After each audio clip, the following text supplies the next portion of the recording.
Hello everyone and welcome to another video on JavaScript programming. Kaushal this side from SimpliCode, and today we are going to discuss drag and drop elements in JavaScript. You guys will definitely enjoy today's topic because we'll learn something new and fun thing that we can do in JavaScript, and that will also help us make our web page or website more engaging and exciting. So before we begin, make sure that you have subscribed to our YouTube channel and press that bell icon to never miss an update from SimpliCode. So without any further delay, let's get started. So let me give you a simple example of drag and drop elements first. Here we have two different folders. One is where we have all our JavaScript and HTML files we have worked on till today. And the other one is an empty folder with no file at all. Now, drag and drop means taking something from one place and leaving it at another location. For example, select a file from this folder. So let's say we are selecting this file and try dragging this file from here. You can see we have this file stuck with our mouse cursor. So wherever we are taking our mouse cursor, the file is going with it. So we can place it anywhere until the left button of our mouse is clicked. And the moment we unclick the left mouse button or put our finger away from the mouse is where the file will be located from now on. So if we move this file here and if we put away our finger from the left button, so you can see the file is located in this folder now. So the file will now move to this new folder, and this refers to drag and drop in real life or the computer world, we can say. Quite an easy task, right? We already know much about it. Now, what we'll do today is we'll try to achieve this same thing using JavaScript. So let me close these two tabs for now. Now, let's start with the programming part and we'll see what we can do to achieve this drag and drop elements in JavaScript. First of all, we'll try to do some part with the HTML and CSS in which we'll add some specific space in our web page, like 2 boxes or something sort of that, so that it'll become easy for us to track the drag and drop effect. So let's write some code now. Enough of this theoretical part we did. Now what we'll do is we'll write here inside the body tag. So we'll take 3 divs for this particular tutorial. So we'll write here class is equals to box. What we are doing is we are creating 3 boxes over here. So we'll close this div and we'll copy this whole statement from here and we'll paste it twice again. Now what we are doing is we are adding 3 boxes to a web page. So we have added 3 div tags here. We can say 3 boxes as well. So let's add some style so that we can identify the 3 boxes. What we'll do is we'll use inline CSS, or we can say we are defining our CSS part in this particular HTML document. We are not going to use a separate CSS file for styling. So what we'll do is we'll move to our head part and we'll write here style. So this style tag is what we are using for our CSS styling. Now our primary focus will be on the JavaScript part, so the styling will be limited. So what we'll do here is we'll define this box class. We'll write here dot box, and inside this we'll use some CSS properties. So we'll write here float and we'll give the value as left. Then we'll write here background color, and the background color is, let's say, this one. So the next thing we'll be doing here is we'll be defining the width and the height. So let's say the width is 400 pixel and the height will also be 400 pixel. Fine. Now the next thing will be margin. So we'll write here margin, and let's say the margin is 10 pixels. Then we'll use padding as well. We'll use the padding as 10 pixels. Next up, we'll write here border. So the border will be 1 pixel thin, basically a thin border. So we'll write here solid. We'll use the solid border and the border color will be, let's say, black. Fine, save it. And here you can see we have 3 boxes over here in a web page. Next up, we'll add an image to the first container so that we can drag that image from this container to other 2 containers. So the code for that is quite easy. We'll write here inside this first div tag. We'll use the img tag to add an image. We'll write here class as image, and the image source will be, let's say, j1.png. So this is a picture in a folder. We'll write here draggable is equals to true, and then we'll write the width of image will be, let's say, 300, and the height will also be 300. Fine. Now save it, and here you can see we have an image over here inside the first container of a web page. Now you might notice here that we have used the draggable property, or the draggable attribute we can say. So this draggable attribute here indicates if a particular element can be dragged or not. It can either be true if we want the element to be dragged, or false if we don't want it to be dragged freely. Now, images can be dragged by default in modern JavaScript. So we can drag this image if we don't include this property as well. Now, if you want to see how this property actually works, we have to write here false for now. Save it, and if you try to drag this image now, you can see we are not able to drag this particular image inside a browser. So this is how the draggable attribute actually works. Now, what we'll do is we'll write here true again, because we want to drag this image and this will be required. So we can drag this image now, you can see. Now we'll leave the other two containers empty so that we can drag and drop the image from container 1 to the other two containers. Now you can see that the image is not well structured inside the container on the browser. You can see the image is not centered as well. So we'll apply some style to this image as well. So what we'll do is we'll leave margin here from the left and the top of this image so that the image will be well structured or centered, we can say. So we'll write here dot image, because this is the class of our image, and then we'll write here margin top as 50 pixels and margin left as 50 pixels. Fine. Save it now, and here you can see we have an image in the center of the container. So this is how we can use HTML and CSS to style an image or to center it in the middle of a container. So we are done with the HTML and CSS part. Now we'll do nothing more with the CSS to make this video more easy and understandable for everyone, because doing so much styling and all might lead to confusion for you guys. So let's move on to the JavaScript part quickly, which is no doubt the most essential part of this tutorial. So we'll move to a JavaScript file. Now before we begin, let's discuss something. The logic is simple. We have to drag this image from here and drop it in another box here. Right, we have to drag it from here, we have to drop it here. The logic seems easy to speak, right? So let's start with the coding part and we'll see things in between. Now, first thing first, we need to access two HTML elements for this, the box and the image inside it, right? So for that, we can either use the ID attribute, we can use the tag name or the class name method as well, or we can also use the query selector method. It depends on you totally what you want to do here. For now, we'll use the class name method to access both the elements. So what we'll do is we'll write here const image is equals to document dot get element by class name, and the class name for image is image, and we'll write here again const box is equals to document dot get element by class name, and the class name is box. Fine. The image variable holds the image tag which we used in the HTML file, and the boxes variable holds all the three boxes within it. So what we'll do is we'll write here const boxes instead of box. Next up, we'll add event listeners to our JavaScript file. Now we have already been through event listeners in the previous videos. So event listeners are predefined events used to perform some specific task in JavaScript. So here we need two event listeners, drag start and drag end. Now the drag start event will call a function. That function will create separately, and the drag end event will also call a function. So we'll create those functions separately. First of all, we'll add events. So we'll write here image dot add event listener, and we'll write here drag start, and the function name will be drag start. Fine. So you can see the difference between the function name and the event name.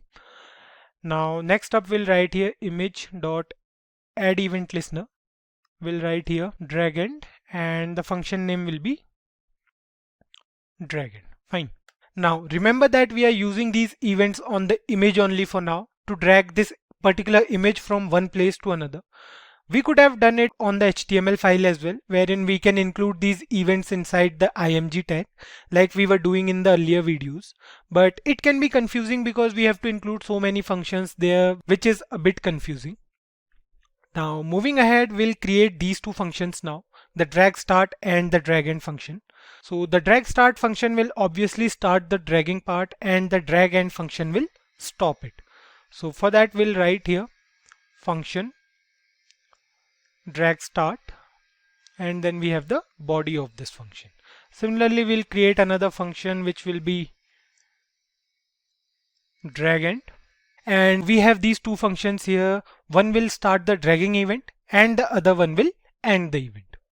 For your ease, we'll write here for now console.log and we'll see when the functions are being called. Fine. So we'll write here console.log and inside this we'll write dragging, and here we'll write console.log and dragged. Fine. So let's understand the working. Save it and we'll open our console. So let me zoom this for you. Now what we'll do is we'll open our console, and here you can see it says add event listener is not a function. So we have done something wrong here. Now what we'll do is we'll check what we have done wrong in a JavaScript file. So is nothing wrong here, but let's do one thing. Let's try to access this image with the help of document.getElementById method instead of this class name method. So for that we have to move to a HTML file and we have to write id as, let's say, img1. Fine. Save it here and we'll move back to a JavaScript file. And we'll write here, instead of document.getElementsByClassName, we'll write here document.getElementById. And the ID we have given is img1. Fine. Save it now. Move back to console, and here you can see the error is gone. So it was because of the document.getElementsByClassName method.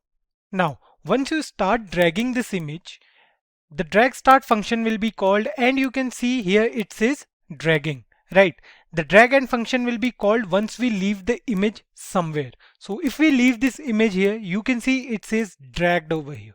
Fine. So these two functions are called when we try to drag an image and when we leave an image anywhere in the web page. So these two functions are working totally fine. Now we want to drag this image in such a way that there remains nothing left behind in the first box. So the first box should be empty. Right now, if we are dragging this image, you can see the image is still there in the first box and we don't want that, right? So for that, we have to move to a CSS file, or we can say we have to add a style property in the CSS part. So what we'll do is we'll move to a HTML file and we'll write here, after this image, we'll write here dot invisible,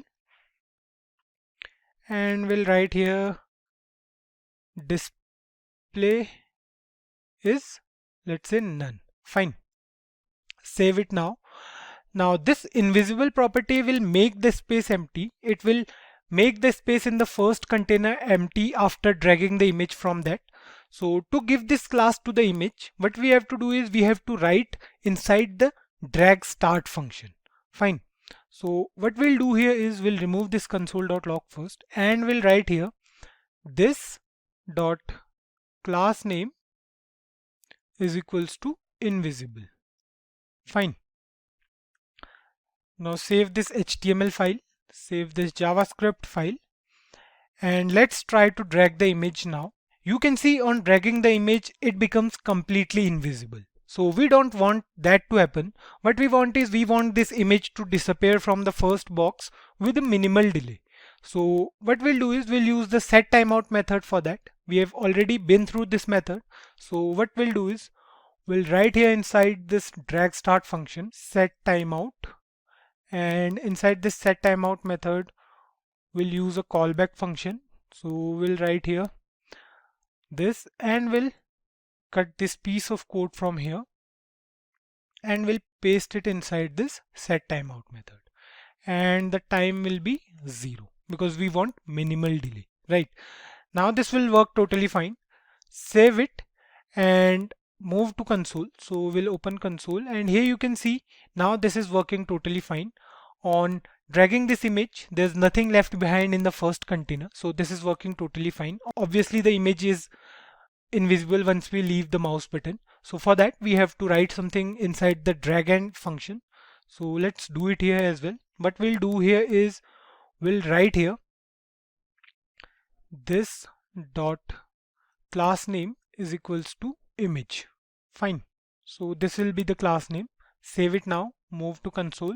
Here you can see it's working totally fine now. It's not completely draggable, but you can see it's not invisible anymore on leaving the mouse button.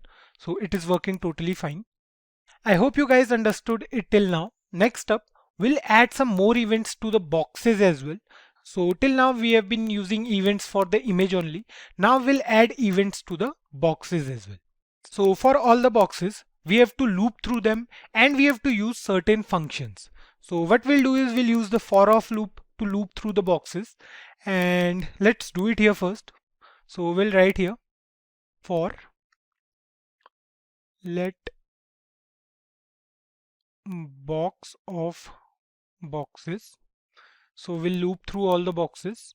We'll write here box dot add event listener, and we'll write here we'll use an event which is drag over, and we'll create a function for this as well. So we'll write here drag over in camel. So we'll copy this for 3 more times because we'll be adding 3 more events here. So instead of drag over, we'll write here drag enter for the image to enter in another container. So we'll write here drag enter as well, and here we have to write small e instead of capital E. So the next event will be drag leave, and we'll write here drag leave. Fine. The last will be drop, and the function name will also be drop. Fine. Save it now, and it will create no change in the web page. So here we are adding 4 different events to the boxes for 4 different scenarios. Now we have to declare these functions to achieve the drag and drop part altogether. So you can save it once and check on the browser. You can see it says drag over is not defined. And what we'll do is we'll define these functions now as well. So we have 4 functions over here. So we'll define all the 4 first. So we'll write here function drag over, and then we have the body of this function. Then we'll write function drag enter. Then we'll write here function drag leave, and finally we have function drop, right? So we'll write here function drop, and then we have the body of this function. So these are our 4 functions, and there's one more thing we have to do, and we are almost done with the video. So let's start defining these functions, and we can see what we can do with them. We can also see the functioning of these functions real quick. What we'll do is we'll again use console.log and write something inside to check when these functions are being triggered. So we'll write here console.log. For the over function we'll write over. For the drag enter we'll write console.log enter. For leave we'll write console.log leave, and for drop we'll write console.log drop. Fine.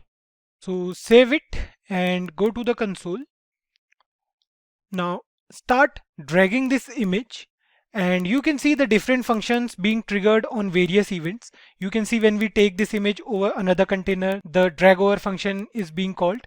When we take it out, the leave function was called, and then the enter function because the image entered in a new container.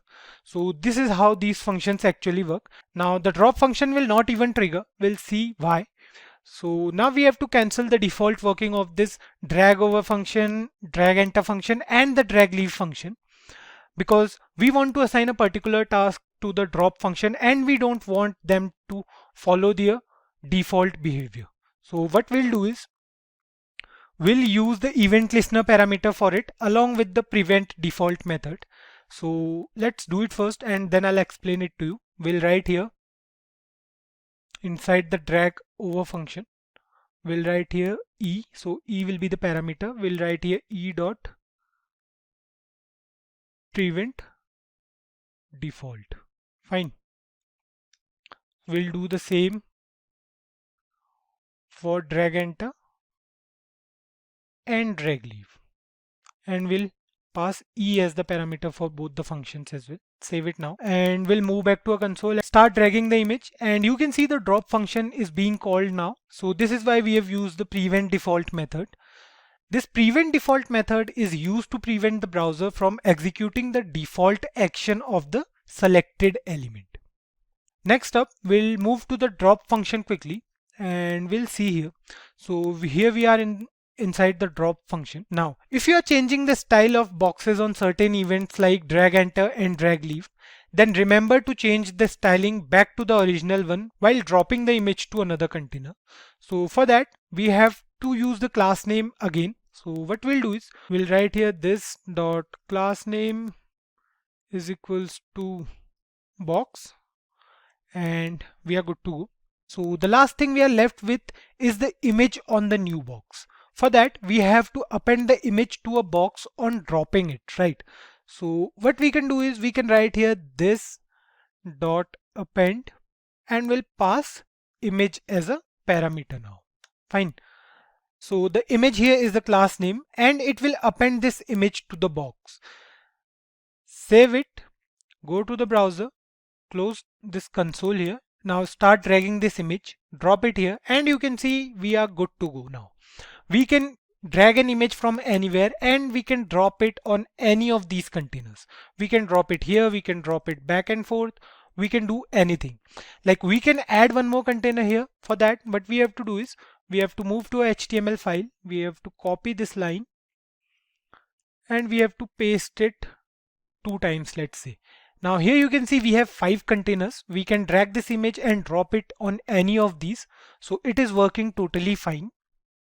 And this is how the drag and drop elements in JavaScript actually works. So I hope you guys understood this. And that's all for this video, guys. Hope to see you again. This was the last topic in this playlist. Next up, we'll go through some exciting projects in JavaScript. So stay tuned to the channel, and if you liked this video, do give it a thumbs up. If you have any doubts, do let us know in the comments below. Share it with your friends and don't forget to subscribe SimpliCode. Thank you.